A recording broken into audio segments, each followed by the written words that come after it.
제가 지난주에 우리 로마서 13장 1절부터 7절을 여러분에게 메시지를 전하면서 너무 중요한 본문이기 때문에 한 번으로 끝내지 못하고 두세 번 한다고 말씀을 드렸죠. 예, 오늘 그 같은 맥락입니다. 오늘 메시지의 주제는 칼이 쥐어진 하나님의 사역자입니다. 지난주에 메시지를 간략하게 한번 복습을 하죠.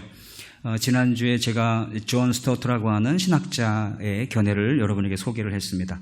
교회와 세상과 교회와의 관계는 어떠해야 하는가? 에라스투스주의자는 교회가 국가를 지배해야 된다. 교회가 국가를 다스려야 한다는 주의자들이고, 신정통치는 교회가 국가를 다스려야 한다라는 그런 주의고, 콘스탄티누스 주의는 국가가 교회에 특권을 주고 교회는 이 특권적 지위를 유지하기 위해서 어느 정도 국가에 순응하는 그런 형태입니다.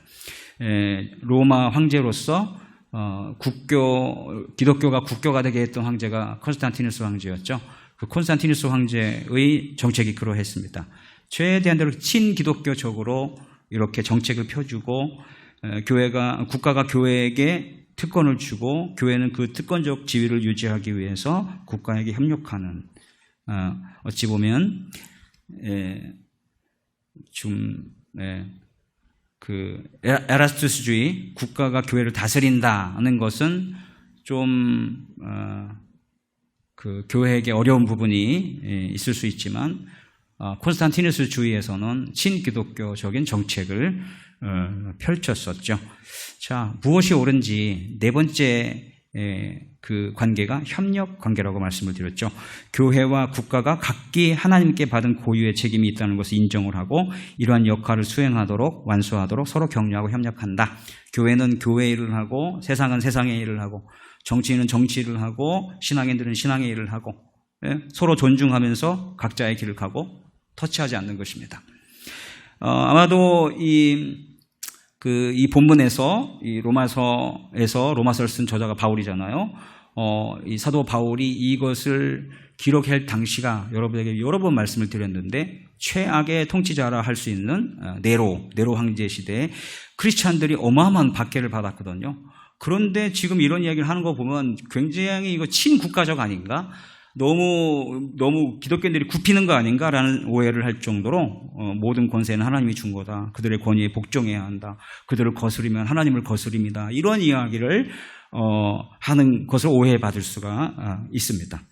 그래서 제가 지난주에 균형을 여러분에게 잡아주기 위해서 이 두 가지가 서로 존중하고 각자의 길을 가되 충돌이 일어날 경우에 어떻게 하는가. 그럴 경우에 그리스도께서 우리에게 보여주신 원리가 있었죠. 가이사의 것은 가이사에게, 하나님의 것은 하나님에게. 그 당시에 예수님을 올무에 가둬두기 위해서 유대인들이 예수님에게 아주 크루셜한 질문을 던졌죠. 로마 지배하에 있었기 때문에 세금을 내야 됩니까? 안 내야 됩니까? 민족주의자들은 안 냈어요. 낸다 그러면 당신 유대인 맞아? 이렇게 올가매려고 하는 거고, 내라 그러면 안 낸다 그러면은 당신 로마의 지배를 받고 있으면서 안 낼 수가 있어? 당신이 뭔데? 하면서 이렇게 말하고 저렇게 말하고 다 올가매 이렇게 매울 수 있는 그런 질문이었는데, 예수님께서 지혜롭게 답을 하셨어요. 굉장히 좋은 우리의 원리를 제공해 주셨어. 가이사의 것은 가이사에게, 조세, 관세, 모든 권위 드릴 거 드려. 그러나 하나님의 것은 하나님에게. 네로 황제 그 당시에 동전을 꺼내면서 동전을 보라. 누구의 얼굴이 있느냐? 네로 황제의 형상, 그 당시에 그 로마 황제의 형상이 있었거든요. 그러면서 가이사의 것은 가이사에게, 하나님의 것은 하나님에게. 그들에게 할 권리는 다 하되, 그렇다고 해서 로마 사람들이 믿고 생각하는 것처럼 로마 황제를 신으로 추앙하고 신으로 믿고 있던 시대에 그렇게는 살지 마라. 오직 하나님은 한 분이시고 하나님을 경배하고 하나님을 예배하고 추앙해야지, 인간을 하나님화하는 것에는 동의하지 마.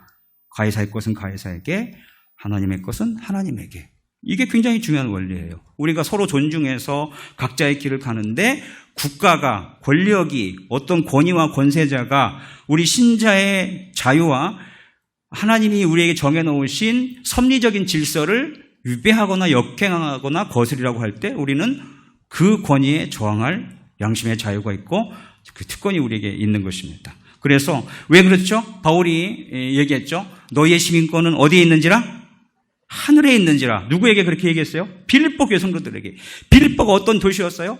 알렉산더가 정복운동을 펼치면서 자기 아버지의 이름, 필립 공의 이름을 따서 전쟁에 공을 세운 사람들을 그 당시에 로마가 아닌 아시아 그 지역에 이주를 시켰단 말이에요. 그래서 문화나 화폐나 문자나 법이나 모든 것들이 그 지역에서 로마의 전시관 역할을 하는 곳이었고, 그래서 빌립보 지역에 있는 지금의 오늘날 필리파이라고 하는 그 지역에 있는 사람들은 자기네가 로마 사람도 아니면서 로마의 문화를 누리고 있는 사람인 것이 너무 자랑스러워했던 사람이에요. 거기에 대해서 바울이 뭐라고 얘기했습니까? 아니다. 너희의 시민권은 하늘에 있다. 너희의 상위법은 하늘이다. 그것이 너희가 하나님을 믿는 사람이라면 너희의 최고의 법은 하나님이고 하나님의 법이고 성경이다라고 이야기를 하는 거예요. 마찬가지예요. 우리가 최대한 대로 권위와 권세와 그런 분들을 하나님이 주신 것에 대해서 따르고, 그리고 그분들에게 권위를 드리고 그분들에게 순종을 해서 나라가 평안하고 법이 유지가 되고 질서가 유지된다면 그렇게 해야 하는 것입니다. 조세 바치고 관세 바치고 모든 의무를 다 행해야 합니다. 그러나 그들이 우리에게 하나님이 정해놓으신 섭리적인 질서에 위배되는 행동을 한다. 주일날 교회 가지 말고 예배를 드리지 말아라. 그리고 이런 거 하지 말아라 하면서 우리가 가지고 있는 기본적인 이 기독교적인 세계관, 그 성경에 있는 중요한 가치들을 훼손하고 그것에 역행하는 것을 하라고 할 경우에는 우리는 우리의 시민권은 하늘에 있고 우리는 하나님의 백성이고 하나님의 법을 따르는 자이기 때문에 우리는 노하는 것입니다. 그렇게 충돌할 경우에 그런 일이 있는 것입니다. 그래서 여기까지가 우리가 지난주 내용의 복습이었고요. 오늘은 칼이 지어진 하나님의 사역자인데 이 제목 속에 모든 메시지의 내용이 다 담겨 있습니다. 이 칼은 무엇일까? 칼을 쥔 게 아니라 쥐어졌다고 하는데 왜 쥐어졌나? 이 하나님의 사역자는 누구인가를 여러분들이 잘 이해하고 가시면 오늘 메시지는 여러분이 잘 들으신 것이 될 겁니다. 여기 하나씩 한번 풀어보죠. 뒷부분부터 한번 보시죠. 하나님의 사역자라고 합니다. 여기서 말하는 하나님의 사역자는 누구이죠? 자, 여기 4절에 나오는데요. 그는 하나님의 사역자가 되어. 자, 여기서 그는 누구라고 했죠? 지난주에 교회에서 열심히 일하시는, 설교하시고 기도하시고 신방하고 축복 빌어주는 목사님, 전도사님, 그리고 해외에서 선교하시는 선교사님이라고 그랬죠? 그리고 요즘 평신도 사역자 이런 일을 많이 얘기하는데 이들을 가리키는 거라 그랬죠? 뭔가 지난주에 들은 거랑 다른 것 같은데, 둘 다 아니죠. 3절, 한 절 위로 올라가 보시면, 다스리는 자들은, 여기 다스리는 자가 나옵니다. 다스리는 자들은 선한 일에 대하여 두려움이 되지 않고, 악한 일에 대하여 된다. 그리고 내가 권세를 두려워하지 아니하려느냐? 여기 그래서 정리하면 3절에 다스리는 권세를 가지고 있는 사람들. 그래서 영어 성경에 보면 governing authorities 이렇게 되어 있습니다. 다른 사람을 지배하고 통치하고 다스리는 권세, 권위를 가지고 있는 사람들입니다. 그 사람들에게 여기 4절에서 그는 하나님의 사역자를 단수로 받았어요. 그는 하나님의 사역자다라고 이야기하고 하나님이 세운 사역자이다라고 이야기합니다. 그래서 이 후반부에 있는 제목 하나님의 사역자는 물론 교회에서 말씀을 전하고 여러분이 오해할 만한 문맥상은 아니에요. 그러나 일반적으로 사역자라고 하면 하나님의 사역자를 하나님의 일을 하는 사람들, 그렇죠? 기도하고 말씀 전하고 전도하고 가르치고 해외에서 복음 전하고 섬기고 저를 도와서 함께 협력하는 또 하나님의 사역자예요. 그러나 여기서 나온 하나님의 사역자는 충격적이게 그들이 아니에요. 아까 말씀드린 다스리는 권세를 가지고 있는 자, governing authority를 가지고 있는 분들입니다. 그래서 현대어 성경은 꼭 집어서 이런 사람들을 위에 있는 권세를 뭐라고 번역했냐면 국가의 권위라고 말했습니다. 국가가 가진 권위를 가지고 있는 사람들이라고 번역을 했습니다. 그래서 우리가 명확하게 알기 위해서 우리 좀 더 위로 한번 올라가 보죠. 1절부터 보시면요. 각 사람은 위에 있는 권세들에게 복종하라 라고 나옵니다. 그러면서 뭐라고 하냐면은 권세는 하나님으로부터 나지 않음이 없나니 모든 권세는 다 하나님께서 정하신 바다. 여러분, 이 이야기가 바울이 얘기하기 쉽겠어요? 예? 자기가 전하는 복음, 그리고 그 복음을 믿고 그 믿음에 신실한 삶을 살아가는 사람들을 아주 굶주린 동물의 밥이 되게 하고 죽여서 이렇게 나무 십자가 같은 데 매달아 놓고 아니면 살아있는 사람이라도 거기다가 기름을 뿌려서 불을 밝혀서 거리를 밝히는 가로등으로 삼은 이런 권력을 행사한 사람을 바울이 그런 권세라도 그거는 하나님으로부터 나지 않은 게 없다. 하나님이 그런 권세를 주셨기 때문에 그가 그런 일을 한 것이다라고 말하기가 쉽겠냐고요. 쉽지 않아요. 그러나 원리적으로 이야기하는 거예요. 그러므로 권세를 거스리는 자는 하나님의 명을 거스리는 거예요. 그들을 세우신 분이 하나님이시기 때문에 그들의 명을 거스린다. 따를만 하고 따라야 하고 따르는 게 유익한, 본인에게 유익하지 않더라도 법과 질서와 평화와 안전을 위해서 따라야 하는 그것을 거스리는 자들은 하나님을 거스리는 것이고 그것은 심판을 자치하는 일이다라고 말을 합니다. 그들이 권세를 가진 것은 부모를 잘 만나서도 아니죠. 과거에 임금들, 왕들은 부모를 잘 만나서 왕이 되고 그중에서 똑똑한 사람이 됐겠죠. 부모를 잘 만나서 된 사람도 있고 어떤 사람들은 정말 탁월하게 공부도 열심히 하고 계획적이고 이렇게 추진력 있고 그렇게 살아서 나라를 위해서 또는 국민들을 위해서 일할 기회를 얻어서 그렇게 국민들의 지지를 받아서 됐다고 생각하고 백성들 덕에 됐다라고 생각할 수도 있지만 오늘 이 본문은 뭐라고 얘기합니까? 바울은 하나님이 그 모든 권세, 권위의 출처이다. 하나님으로부터 나지 않은 권세가 없다.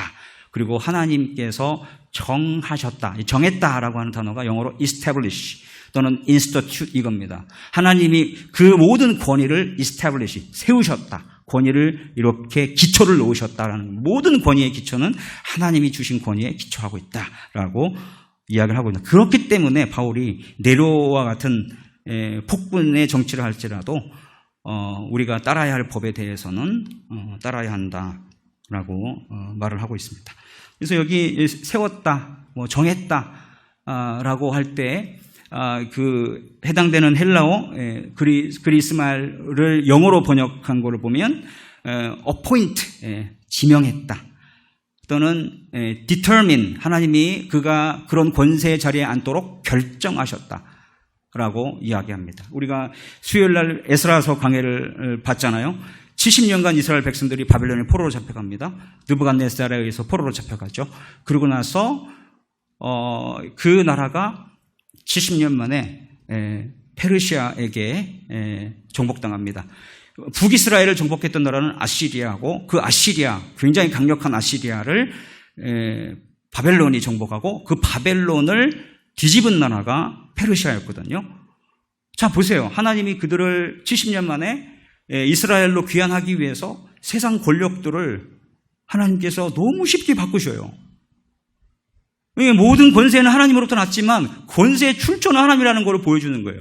70년 만에 그 나라가, 어느 한 나라가 70년 만에 세워지고 망한다. 이게 쉬운 일이니까 그렇진 않아요. 그런데 제법 괜찮았던 그런 바벨론 나라이고, 바벨론 그 나라가 얼마나 그 정치적으로 그리고 문화적으로 괜찮은 제국이었는지를 아실 터인데 그 제국이 70년 만에 하나님께서 그들을 예루살렘으로 귀환하는 그 약속을 위해서 이 고레스 황제를 세우고, 그 고레스 황제가 또 어떤 왕이었습니까? 그 당시에는 중앙집권적인 정책을 폈어요. 강력한 중앙집권을 펴니까 저 먼 지역에 있는 사람들이 세금을 안 내는 거예요. 그래서 이 고레스 왕은 바벨론에서 페르시아로 바꾸면서 지방 분권 정책을 펴니다. 그래서 포로로 잡아갔던 사람들, 너희들 다 네 나라로 돌아가. 너희 종교 원래대로 맺던 대로 다 믿어. 해가지고 70년간 바벨론에서 자기 언어도 못 말하고 거기 돌아온 사람들이 다 자기 언어를 잃어버렸다고 그랬어요. 그리고 그 예배도 제대로 못 드리고 이랬던 사람들이 그 사람들에게 종교의 자유를 주고 그 나라로 돌아가게 했어요. 이게 뭡니까? 이게 뭡니까? 고레스의 그런 약간 정치적인 구조 하나의 그 틀이었지만 하나님이 그런 고레스의 그 당시 정치적인 상황, 세금이 안 젖히는 그런 상황, 그 모든 상황까지도 하나님이 다 주관하셔서 그에게 그런 정책을 펴게끔, 지방 분권을 펴게끔, 그래서 그 편 정책 가운데 이스라엘 백성들이 70년 만에 이스라엘로 귀환하는 역사가 일어나도록. 지금 뭘 얘기하는 겁니까? 모든 권세는 하나님이 가지고 계시고 있고 하나님의 그분의 사역자를 세우셔서 그분의 권세를 주셔서 그들이 하나님의 일을 하도록 세우셨다. 이것이 성경이 말하고 있는 권세관입니다. 그래서 하나님이 그들을 지명하고 그들이 그 자리에 앉을 수 있도록 결정을 하신 겁니다. 그래서 우리가 권세를 가진 분들이 많이 실수하는 경우가 바로 이 갈라디아서 4장 8절에 나오지요. 말씀이 이렇습니다. 그러나 너희가 그때에는 하나님을 알지 못하여 본질상 하나님이 아닌 자들에게 종노릇하였더니 라고 바울이 이야기합니다. 하나님이 아닌 자들에게 종노릇한다. 이 문맥에서 보면 물론 다른 문맥이긴 하지만 이게 맥이 통한다고 저는 보는데요. 하나님 나에게 권세를 주고 나에게 권위를 준 분이 권위의 출처가 하나님이다 라는 거를 알지 못하면 하나님을 알지 못하면 하나님 권위를 준 하나님이 아니라 다른 것에 다른 사람의 종노릇한다. 휘둘린다. 좌지우지 된다. 끌려간다. 이거예요. 권세를 준 분이 하나님이라면 그분만 바라보면 되고 그분 눈치만 보면 돼. 양심적으로. 그리고 우리 사람은 제한돼 있잖아요. 그렇죠? 내가 무슨 생각을 하는지 안 보이는 데서 무슨 행동을 했는지 몰라요. 그럼 하나님은 다 알고 계셔. 우리가 깊은 한숨을 내쉬고 그 다음에 마음에 생각하는 모든 동기까지도 다 알고 계신다 그랬어요. 그 하나님 앞에서 내가 그 하나님의 사역자로 부름을 받아서 그분의 일꾼으로 부름을 받아서 내가 현재 이 자리에 있다라고 진짜 깨닫는 사람은 정말 좋은 정치인이고 정말 좋은 권력자이고 권세를 가진 자라고 할 수가 있어요. 일을 바로 할 수 있는 사람입니다. 그들이. 우리가 하나님을 알지 못할 때는 하나님이 아닌 것들에게 종노릇을 합니다. 권세의 출처가 하나님인데 하나님 모르면 권세를 확립해 주신 하나님이 아닌 사람이나 또는 권세를 확립해 주고 간 돈이나 권력이나 명예나 이런 것들에 기대겠죠. 권세를 주신 분이 하나님이기 때문에 우리 권세를 가진 자들, 권위를 가진 자들은 하나님의 종이 되어야 하고 하나님이 하라고 하신 일, 하나님이 시키신 일을 해야 하는 것입니다. 그러면 여기에서 자, 두 번째 그 메시지 주제, 칼이 쥐어진 하나님의 사역자. 그래서 칼을 내가 잡았다면 자기 능력으로 자기가 잘라서 잡은 거예요. 자기 실력과 자기 운과 이런 걸로. 근데 쥐어진 거니까 이거는 은혜야, 은혜. 하나님이 그를 권세자로 세워주시고 그 손에 칼을 쥐어주신 거예요. 이게 권세를 가진 자, 권위를 가진 자의 정체성입니다. 근데 칼이 있어요, 칼. 그 칼이 뭘까요? 여기 4절에 보면 그는 하나님의 사역자가 되어 내게 선을 베푸는 자니라. 그러나 내가 악을 행하거든 두려워하라. 그가 공연히 칼을 가지지 아니었다. 그가 칼을 괜히 가지고 있는 게 아니다. 쓸 때가 있다는 그 칼이. 쓸 일이 있는 그 칼을 그들이 가지고 있다. 그래서 전후 문맥으로 보면은 이들이 칼을 써야 될 때가 두 군데입니다. 자, 전반부 보시면은 하나님의 사역자가 되어 내게 선을 베푸는 자니라 라고 되어 있습니다. 원어에 보면은 for your good, 너의 선을 위하여. 그러니까 뭡니까? 권세를 가진 자, 권력을 가진 자, 권위를 가진 자는 자기에게 권위를 드리는 사람의 선을 위해서 그 칼을 써야 합니다. 공연히 칼을 가진 게 아니에요. 그리고 두 번째, 또 그 칼은 어디에 써야 돼요? 자, 여기 보면은 하나님의 사역자가 되어 악을 행하는 자에게 진노하심을 따라 보응하는 자니라. 누가? 하나님의 사역자가, 권세와 권위를 가진 자가. 그래서 하나님이 그랬죠? 복수 갚는 거, 원수 갚는 건 내 거다. Vengeance is mine. 그 내 거야. 너희들 손대지 마. 너희들 손대면 피 묻지만 내가 복수하면, 내가 원수 갚으면 깔끔해 하면서 그 원수 갚는 칼을, 원수 갚는 일은 억울한 일을 당한 거잖아요. 불의한 일을 당했거나 억울한 일을 당했거나 정말 부당한 일을 당했거나 이게 원수 갚는 일이잖아요. 그 일을 너희들 하지 마라고 그 일을 하나님이 하겠다고 하고선 그 일을 집행할 수 있는 칼을 누구에게 줬다는 얘기예요? 하나님의 사역자. 권위를 가지고 권세를 가진 자들에게 줬다는 거예요. 그래서 그들이 어떻게 하라고? 악을 행하는 자에게 보응하라고. 하나님이 휘둘러야 된 그 칼을 당신들이 그 칼을 써.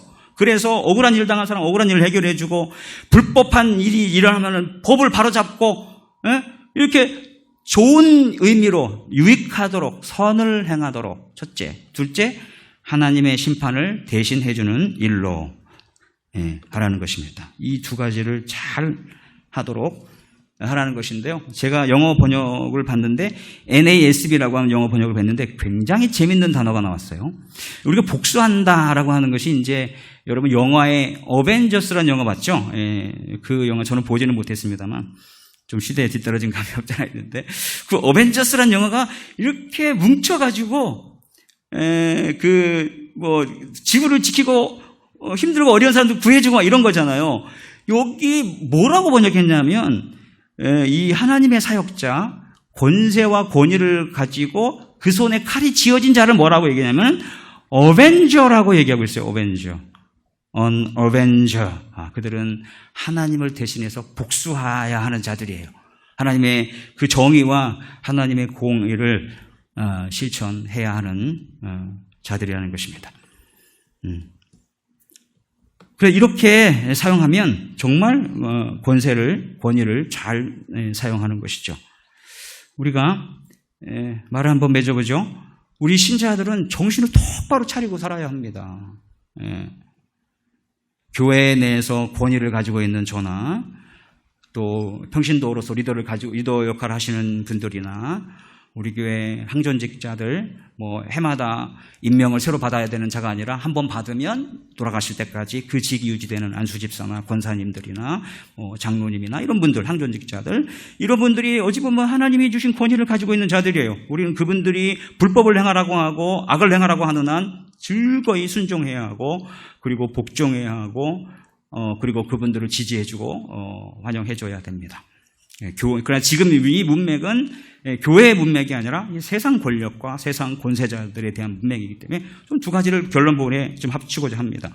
우리가 이 부적절하게 이거 마땅히 지켜야 될 일이고 마땅히 해야 할 일인데 우리 모이기를 힘쓰시다. 이건 당연히 해야 할 일이야. 그렇죠? 왜? 아까 말씀드렸잖아요. 히브리서 10장 25절 모이기를 패하는 어떤 사람들의 습관과 같이 하지 말고 오직 권하여 그날의 가까움을 볼수록 더욱 그리하자. 지극히 당연한 일이고 부흥을 사모하고 개인의 성장을 바라는 사람은 지극히 해야 할 일인데 여러분에게 권했어요. 우리 모이기를 힘쓰시다. 새벽에도 나오시고 수요예배도 나오시고 우리 주일 외에도 좀 빠짐없이 잘 나오시기 바랍니다. 권했어요. 저는 하나님의 권위, 하나님의 사역자가 돼서 하나님의 권위를 주신 권위를 여러분에게 권했어요. 근데 못해요. 저는 싫어요. 저는 주일날 딱 한 번만 나갈래요. 저한테 그런 거 강요하지 마세요. 저 그러면 딴 교회 가요. 이거 뭐예요? 권위에 저항을 하고 있는 거예요. 알게 모르게. 그 권위는 저에게 온 권위가 아니에요. 성경에서 하라고 한 이야기예요. 부적절하게 권위에 저항하는 그런 사람들이 있어요. 그리고 그런 분들은 어떤 일 가능성이 많냐면 어렸을 때 너무 강압적으로 이렇게 순종을 요구받거나 강압적으로 굴복을 강요받거나, 그래서 나보다 좀 높은 이런 지위에 있는 사람들에 대해서 알러지 반응이나 거부 반응을 가진 사람들이 있을 수 있어요. 너무 엄한 아버지 밑에서 자란 아이들이라든가, 그 다음에 자기의 자존감이 엄청 낮은 사람들은 의외로 권위에 대한 저항감이 엄청 심합니다. 그래서 바울이 이야기해요. 바울이 뭐라고 얘기하냐면 3절이죠. 3절. 다스리는 자들은 선한 일에 대하여 두려움이 되지 않고 악한 일에 대하여 되나니 내가 권세를 두려워하지 아니하려느냐? 하나님의 권세를 가지고 있는, 하나님의 칼을 가지고 있는, 그래서 그거를 적절하게 써야 될 그런 사람들이 별로 존중스럽지 않냐? 그들이 우습게 보이냐? 두려워하고 싶지 않아?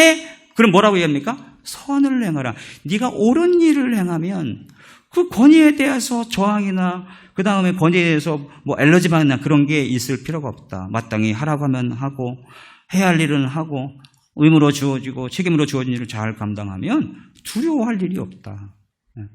두려워할 일이 없어요. 저 같은 경우도 좀 아마 이 경우에 해당되는 것 같습니다. 저는 제 아내보다 갑자기 제 아내가 나와서 제 아내보다 덜 겁을 먹습니다. 사람들에 대하여. 저는 뭐 제 할 일을 소신껏 하면 되지 그렇게 두려워하지 않습니다. 왜 그럴까? 저는 마땅히 해야 할 일을 하면 두려워할 일이 없다. 이렇게 생각을 합니다. 과거에 우리가 어느 사람이 이렇게 무작위로 전화를 돌려가지고 내가 당신 나쁜 짓 한 거 다 동영상 가지고 있는데 몇 월 몇 시까지 이 통장으로 돈 보내지 않으면 당신 국물도 없어. 이제 그랬더니 내용도 확인하지 않은 그 한마디 때문에 굉장히 많은 사람이 돈을 입금했다는 얘기가 들었습니다. 왜 그랬을까요? 캥기는 게 많았던 거죠. 그러니까는 두려워할 일이 많은 거예요. 그러나 권세를 두려워하지 아니하려느냐? 선을 행하라. 여러분 권위에 대해서 저항감이 있으십니까? 부담감이 있으십니까? 알러지 반응이 있으십니까? 선을 행하세요. 하나님이 하라는 일을 하세요. 하나님이 시키신 일을 하세요. 그러면 누구 눈치 볼 것도 없고 그래 나는 하나님이 나의 최고 심판자이시고 난 하나님 한 분만 눈치 볼래? 그거 나쁜 거 아닙니다. 그렇게 사시면 돼요. 우리가 신자들이 정신을 차려야 합니다. 그래야 교회 내 하나님의 사역자이든 교회 밖 하나님의 사역자이든 권위를 드려야 마땅한 자들에게 권위를 드리고 하나님이 주신 칼을 잘못 휘두르는 잘못 권위를 행사하는 하나님의 사역자들에게는 권위에 대하여 저항하고 하나님께 복종할 수 있습니다. 누구에게는 이분에게 이 권위를 가진 자에게 내가 즐겨 순종할 대상인가 아니면 저항할 자인가 그냥 무조건 저항해서는 안 되는 거죠. 우리는 원리에 따라서 가이사의 것은 가이사에게 하나님의 것은 하나님에게 우리의 신자로서 성경을 믿는 사람으로서 그 일을 충실하게 하는데 그렇게 살지 못하게 하는 경우일 거는 우리 거부권을 행사하는 것입니다. 하나님의 사역자들이 제대로 칼을 사용하는 한 충심으로 그들의 권세와 권위, 지도를 따라야 합니다. 그래서 그들을 통해서 베풀어주는 선을 누려야 하고 그들을 통해서 오는 평안과 법 준수와 질서 이런 것들을 누리시면 됩니다. 하지만 하나님의 사역자로서 하나님을 두려워하지 않은 행동을 하거나 하나님의 섭리적 질서에 위배되는 행동을 강요하는 권위자, 권세자들은 예의주시해야 합니다. 그들이 하나님의 사역자로서 제대로 행하도록 압박을 해야 합니다. 감시하고 바른 행동을 하도록 요구해야 합니다. 듣지 않으면 하나님을 경외하는 자를 하나님의 사역자로 삼으면 되죠. 우리가 칼 얘기를 했는데요. 물론 이제 상징적인 것이긴 하지만 권위와 권세를 상징하는 것이지만 칼도 종류가 얼마나 많아요. 연필 깎는 칼, 생선, 동태 머리 자르는 칼, 도끼질하는 칼, 그리고 수술실에서 그냥 사람의 생명을 살리는 그 칼. 그러나 가만히 보면 아주 예리하고 날카로울수록 정말 잘 다루고 정말 요긴하게 잘 사용해야 생명을 살릴 수 있고 유익할 수가 있어요. 이거를 내 칼이 얼마나 날카로운 줄 알아 너? 이 칼에 한번 대이면 다 죽어. 이렇게 칼을 함부로 돌리는 사람이면 뭐예요? 정말 그거는 하나님이 주신 권위와 권세를 잘못 사용하고 있는 거죠. 선을 행하고 하나님의 악을 행한 자에 대하여 하나님을 대신하여 심판하는 그 일에 잘 사용하고 어쨌거나 그 권세와 권위를 통해서 그들에게 권세를 드리는 자를 유익하게 해야 해요. 유익하게. 행복하게, 평안하게. 걱정할 일이 없게. 여러분이 지금 하나님의 사역자라 불리는 그런 위치에 있는 분이 있습니까? 여러분에게 하나님의 칼이 쥐어져 있다면 여러분은 그 칼을 어디에 그리고 어떻게 사용하고 있는지 한번 묵상해 보시기 바랍니다. 누구의 종으로 살고 있는지 한번 자평해 보시기 바랍니다. 명확한 자기 정체성. 나는 하나님이 쥐어주신 칼을 가지고 있는 하나님의 사역자이다. 나를 심판하실 분은 하나님이시다. 그분은 나의 모든 걸 다 알고 계신다. 그분이 나에게 주신 이 권세를 나는 유익하게 그리고 생명을 살리고 법을 통해서 보호하고 올바른 법 집행이 이루어지고 그리고 억울한 일 당한 사람 없도록 그리고 하나님의 심판을 악에 대한 심판을 하는 도구로 사용해야 되겠다라고 생각을 한다면 여러분은 하나님의 종으로서 하나님의 사역자로서 하나님이 주신 권위와 권세를 잘 잘 이용하는, 그래서 여러분 그런 분들이 있다면 정말 그분들에게 권위를 드리는 사람 너무너무 행복하겠죠. 너무 행복하다라고 하겠죠. 그래서 우리 신자들은 우리 권위에 대한 바른 태도와 자세를 가져야 하고, 권위를 가지고 있는 자들은 그 권위가 어떻게 주어졌고 어떻게 행사되어야 하는지를 잘 기억하고 상호 간에 잘 하고 있는지 돌아보고 살피고, 그렇게 해서 서로 건강한 이런 집행이 이루어지고, 또 그 덕에 우리도 행복하고 평안하고 안전한 그런 삶을 살 수 있도록 오늘 우리에게 그런 말씀을 주신 것으로 생각이 됩니다. 오늘 말씀을 통해서 우리 특별히 이런 정치적인 이해를 하고 있는 분들이 하나님을 경외하고 하나님을 두려워하는 민의보다 신의가 더 중요한 것으로 알고 하나님을 경외할 줄 아는 그런 정치인들이 우리 정치인들이 되면 참 좋겠다 생각이 들고요. 우리 크리스찬 정치인들이 국회에 많이 들어가 있지만 그분들도 다 당리당략에 의해서 이렇게 움직이기 때문에 나는 크리스찬이기 때문에 딴 길을 가겠다라고 하기가 정말 힘든 그런 구조 속에 있는 걸 저희가 알고 있습니다. 그래서 그래도 희망은 이런 바르게 자기의 주신 권위를 누가 줬고 이걸 어떻게 행사해야 되는지를 가지고 있는 분들에게 희망이 있습니다. 그분들을 위해서 기도하시고 그분들이 정말 바르게 하나님이 주신 그 칼을 잘 사용해서 우리나라가 정말 행복한 그런 나라가 되게 하는데 우리 영천교회 성도들, 더 나아가서 신자들이 자리매김할 수 있기를 주님의 이름으로 권면드립니다. 우리 함께 기도하십시다. 하나님, 오늘 들은 메시지를 삶으로 가져가서 꼭 지킬 수 있도록 도와주시고, 오늘 이 자리에 함께 있는 정치인들 하나님께서 축복하셔서 오늘 메시지가 그분들을 위한 메시지가 되어서 이분들이 하나님을 경외하고 두려워하며 하나님의 뜻을 잘 받드는 정치인들 되어서 덕분에 우리나라 정치가 발전하고 행복할 수 있게 도와주십시오. 교회 내에서 권력을 가지고 권위를 가지고 있는 자들도 같은 원리로 잘 행하여 정말 유익하고 정말 하나님의 공의가 이루어지게 하는데 쓰임받는 종들 되게 하여 주옵소서. 다 힘을 합쳐서 우리 모두가 하나님의 통치가, 하나님의 나라가 세워지는 아름다운 역사 이루게 하여 주시옵소서. 함께 기도하겠습니다.